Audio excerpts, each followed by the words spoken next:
बस सर मेरे दिमाग में बस ये इसका जवाब आ रहा है sir. Sir sir sir sir एक सेकंड सर, एक सेकंड सर, बस मैं बता रहा हूं सर। सर बस बस एकदम दिमाग में ही है। एंड दिस सिचुएशन, ऐसी स्थिति मैं समझता हूं कि सिर्फ मेरे साथ नहीं बल्कि करोड़ों लोगों के साथ होती है। इस दुनिया की 7.88 बिलियन पॉपुलेशन में बहुत बिलियन लोगों को यह प्रॉब्लम होती है और इस प्रॉब्लम का नाम है लेथोलॉजिका, जिसको बोलते हैं slip of the mind and slip of the tongue. बस जुबान के स्लिप पर ही है, जुबान के छोर पर बातें आ गई है, बट एक्चुअली मैं उसे एक्सप्रेस नहीं कर पा रहा हूं, बयान नहीं कर पा रहा हूं। And this problem is actually increasing, ये प्रॉब्लम बढ़ती जा रही है स्पेशली हमारे साथ दो कंडीशंस में, बिकॉज हम public speaking, communications, English speaking के स्टूडेंट्स हैं और ट्रेनीज हैं। The moment we start talking, जब हम बात किसी से करते हैं, we forget, हम भूल जाते हैं, and we say, हम कहते हैं कि ओ just it's on the slip of my tongue, ये तो मेरी जुबान पर बस था ही और है, और हम कहीं ना कहीं उसको बयान नहीं कर पाते। The moment we go up on the stage, हम स्टेज पर जाते हैं, we want to share something, we want to speak something, हम कुछ बोलना चाहते हैं, but we can't speak, हम नहीं बोल पाते, because हमें फिर से यही कहना पड़ता है, it is on the slip of my tongue, या it was on the slip of my tongue। तो ऐसी प्रॉब्लम को लेथोलॉजिका बोलते हैं। लेथोलॉजिका का मतलब होता है किसी चीज को, किसी शब्द को, किसी सेंटेंस को, किसी बात को भूल जाने की बीमारी अचानक।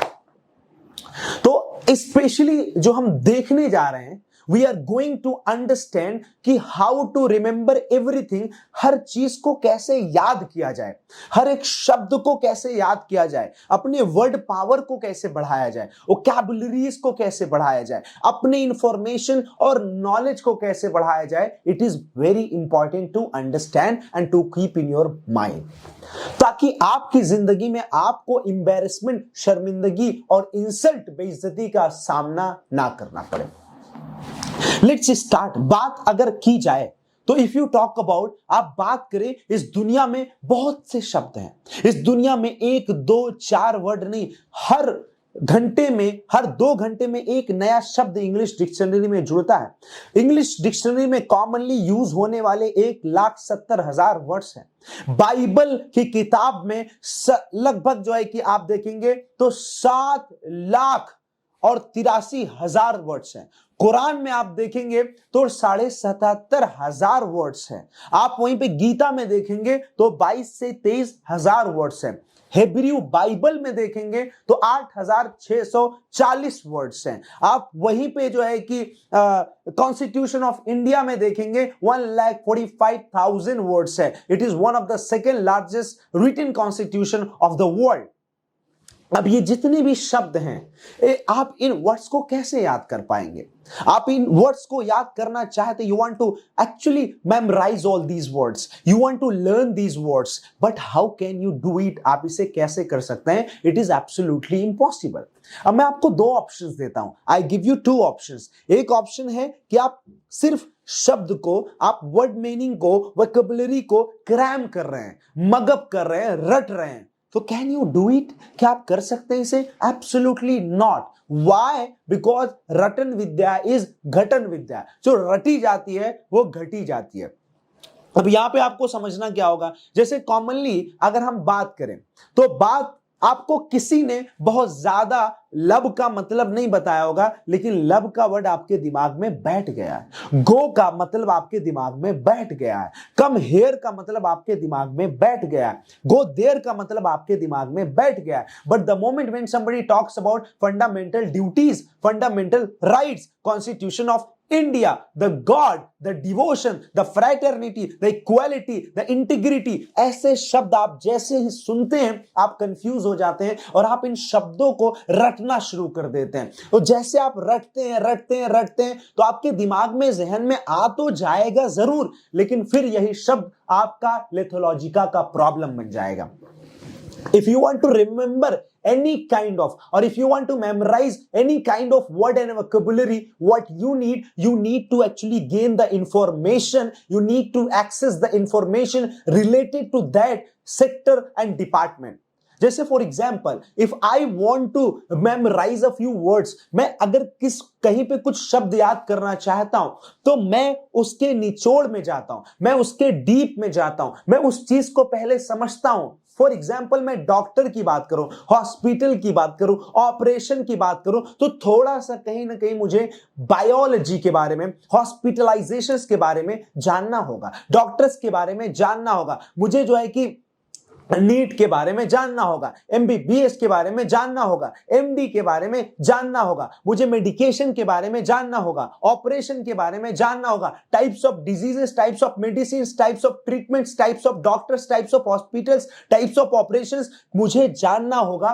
बिकॉज क्योंकि मुझे ये निचोड़ तरीके से ज्ञान देगा, डीप नॉलेज देगा। But the mistake, the blunder we make, we actually cram the vocabs in the words, and after actually some period of time or some gap of time, we just forget the words. Oh my God, yeah, it was in my mind, I remembered it, but I forgot it right now. How does it happen with you? Because you just crammed it. हर रटी हुई चीज आप भूल सकते हैं, लेकिन हर समझी हुई चीज आप भूल नहीं सकते। यही तो डिफरेंस है रीडिंग और स्टडिंग में। रीड आप सिर्फ अपनी आंखों से करते हैं, स्टडी में आप पूरा रिसर्च करते हैं, तो रिसर्च करने में ही मजा आएगा। लैंग्वेज में ना दो तरीके का अध्ययन होता है, एक आप लैंग्वेज को जानते हैं, सीखते हैं, समझते हैं सिर्फ कम्युनिकेशन के लिए, बातचीत के लिए, आदान प्रदान के लिए। जब आप लैंग्वेज को थोड़ा रिसर्च करते हैं, साइंटिफिकली रीड करते हैं, तो उसे हम लिंग्विस्टिक्स बोलते हैं। और आपका इस लेथोलॉजी का प्रॉब्लम को सॉर्ट आउट करने के लिए आपको लिंग्विस्टिक्स मेथड अप्लाई करना होगा, रिसर्चिंग मेथड अप्लाई करना होगा, स्टडिंग मेथड अप्लाई करना होगा। You have to keep this in your mind, ladies and gentlemen. Though there are multiple people, multiple cultures, multiple books, multiple words, multiple information, multiple traditions, multiple subjects, and in every subject, if you talk about economics, you talk about constitution, polity, social studies, social science, biology, zoology, botany, geography, English, Hindi, Sanskrit, Arabic, and all the subjects have different information, knowledge and facts. और आप इनसे related अगर आप शब्द को याद करना चाहते हैं तो आप शब्द को याद करिए, बट शब्द को याद करने के साथ साथ आप उनसे रिलेटेड वर्ड्स को समझिए, उनसे रिलेटेड फैक्ट्स को समझिए, उनसे रिलेटेड ज्ञान और सूचना को समझिए। अब जैसे very common example, let's have a very common example related to the God। अगर हम यहां पे भगवान और खुदा की बात करते हैं, और भगवान और खुदा से मुझे एक बड़ी प्यारी सी बात आई।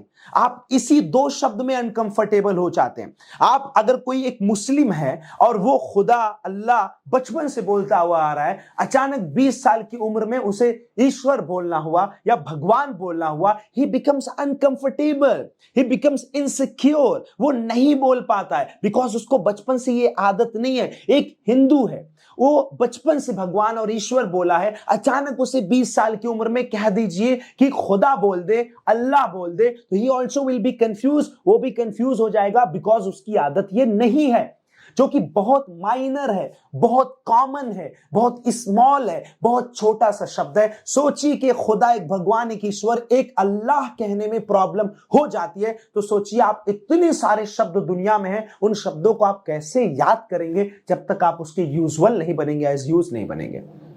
तो you have to understand that, आपको उसको समझना होगा। Now let's talk about, let's understand. For example, I am talking the words related to the God. अब suppose if I am going to learn a few words, अगर मैं कुछ words याद करने जा रहा हूं भगवान खुदा से रिलेटेड, तो मुझे एकदम डीप में जाना होगा। टाइप्स ऑफ रिलीजन्स, कितने तरीके के धर्म होते हैं। वी हैव मोनोथीज्म, मोनोथीज्म का मतलब एक भगवान को मानने वाला। वी हैव पैनथीज्म, पैनथीज्म का मतलब जो ये माने कि पूरा संसार, पूरा नेचर, सब एक ब्रह्मांड, पूरा एक भगवान है, एक ईश्वर है, एक नेचर है। पैनेंथीज्म, पैनेंथीज्म का मतलब ये माना जाए कि पूरा ब्रह्मांड जो है कि एक भगवान है। उसके बाद जो है कि आपका डीज्म है, डीज्म का मतलब यह है कि माना जाए कि भगवान है, भगवान ने इस नेचर को बनाया है। और थीज्म का मतलब भगवान ने इस नेचर को बनाया है और साथ साथ में वो इस नेचर से कनेक्टेड है, अपने बनाए हुए भक्तों से, बंदों से कनेक्टेड है। एग्नोस्टिक, एग्नोस्टिक का मतलब जो कंफ्यूज रहे भगवान के बारे में। ब्लास्फेमी, ब्लास्फेमी का मतलब जो भगवान के खिलाफ, ईश्वर के खिलाफ उल्टा बोले, अपोजिट बोले। ऐसे ऐसे वर्ड्स है। ऑटोथीज्म, ऑटोथीज्म का मतलब जो स्वयं को अपने अंतरात्मा में भगवान को ढूंढे। इसका एग्जांपल आप ले सकते हैं बुद्धिज्म, जैनिज्म, और आपका हिंदू रिलीजन में भी एक सेंटेंस है अहम ब्रह्मनस। अहम ब्रह्म का मतलब होता है कि I am Brahma, I am ब्रह्म, मतलब आई एम क्या बोलते हैं उसको, पंडित, आई एम नॉलेजेबल पर्सन। इसका मतलब जो खुद के अंदर एक भगवान जो है कि ढूंढे, ऑटोथीज्म बोलते हैं, खुद से भगवान बताते हैं।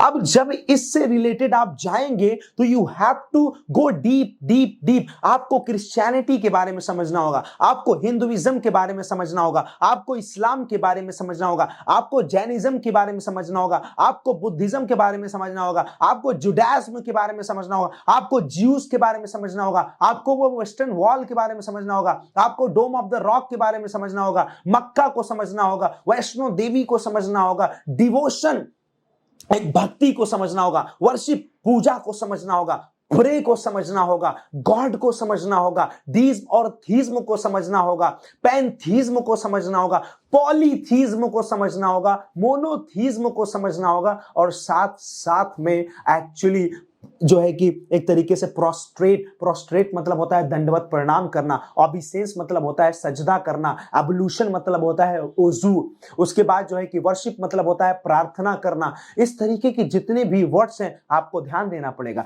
डूम्स मतलब होता है कयामत, मोनोथीज्म का मतलब एक भगवान को मानना, पॉलीथीज्म का मतलब बहु ईश्वरवादी, बहुत अलग अलग अलग तरीके के भगवान को मानना। ये सारी चीजें जो है आपको एक्चुअली में समझना होगा। You have to actually remember all these words. You have to go deeper, deeper, deeper. Ablution मतलब वजू होता है, प्रे मतलब जो है कि एक तरीके से पूजा करना होता है, इबादत करना होता है, ऑबिसेंस में सजदा करना होता है, डिवोट मतलब पूरी तरीके से अपने आप को लीन करना होता है, राइट। डोनेशन मतलब होता है कि किसी की मदद की जाए, जो है दान किया जाए। डूम्स मतलब होता है कयामत, एटॉन मतलब होता है प्रायश्चित करना, रिमोर्स मतलब होता है एक पश्चाताप होना, या रिग्रेट मतलब पश्चाताप होना। तो ऐसे जितने भी वर्ड्स है ना, the words you are going to actually use in this, you have to go deep and then you need to do research, do the linguistics, and this linguistics will help you. ये linguistics आपकी मदद करेगा, और if this linguistics is going to help you, you are going to master your all words and you are going to get rid of this big issue and big problem which is called लिथोलॉजिका। अगर इस लिथोलॉजिका से बचना है आपको, तो अपने mind को पूरी तरीके से एक्टिवेट करिए, अपने माइंड को एक्टिव करिए, अपने माइंड को शार्प करिए, अपने माइंड को पॉजिटिव करिए, नई नई चीजें पढ़िए, लोगों के बारे में समझिए, माइंड को ऑब्जर्विंग करिए, माइंड को कहीं ना कहीं थोड़ा सा एम्प्टी रखिए, और साथ साथ में माइंड को पावरफुल बनाइए, चाहे वो बादाम खा के, या चाहे ठोकरे खा के, या चाहे जो है कि इधर उधर जाके। As you can, you must make your mind a powerful mind, ladies and gentlemen. So I hope, मैं उम्मीद करता हूं today's session was really a special session, और मैं उम्मीद करता हूं कि आज से आपका टिप ऑफ द टंग वाला सेंटेंस भूल जाएंगे, लिथोलॉजिका की प्रॉब्लम को सॉर्ट आउट करेंगे, और आप अपने आप में मजबूत बनेंगे और शब्दों को अपने दिमाग और जहन में रखेंगे। Thank you very much everyone. जय हिंद, अस्सलाम वालेकुम, नमस्कार, bye, take care, thank you, सत श्री अकाल।